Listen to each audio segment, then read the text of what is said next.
Now the reason why reincarnation is important and this idea of cycles of life and death is important is this. It tells you the following. It says, take great care in molding your character. Because if in this life you put in a lot of effort and discipline to mold your character, then that is the only thing that's going to come with you in your next life. So the character you mold for yourself is the only asset you possess. Suppose you have property, possession, family, friends, you are going to leave everything behind. But the character you develop in one life is the only thing you got for sure that will resurface in your next life. So they are saying you develop a very, if you like, a steady, very disciplined character that will come with you, that will stay with you. It's a very interesting way because it gives you a handle on how to lead your life. Saying, even if you don't get full benefit, suppose you're a musician and you're working hard and master one particular musical instrument, and suppose for some accident you died at the age of 20 or something. This law of reincarnation, don't worry. The discipline you put in stays with you. As soon as you are reborn, you'll be looking for the musical instrument, you become a child prodigy, start playing instruments at a very young age. It is something that, again, if you like, you get the benefit of what you set into motion in your past life. Reincarnation also explains a lot of other issues modern psychology struggle with.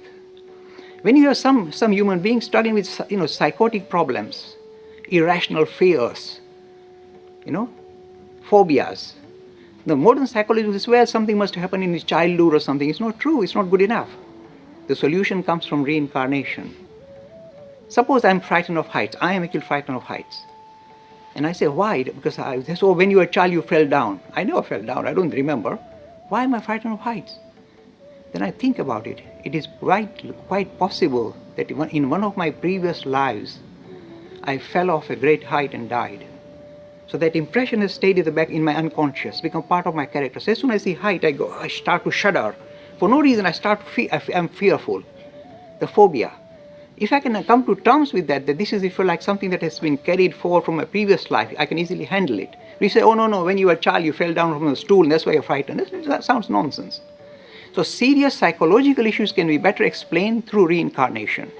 Phobias can be explained through reincarnation.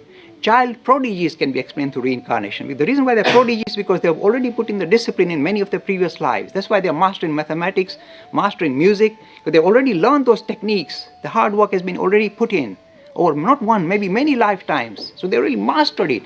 And from a very young age, they exhibit their speciality. So it is, if you like, reincarnation is a great deal going for it in this century. It explains psychological issues.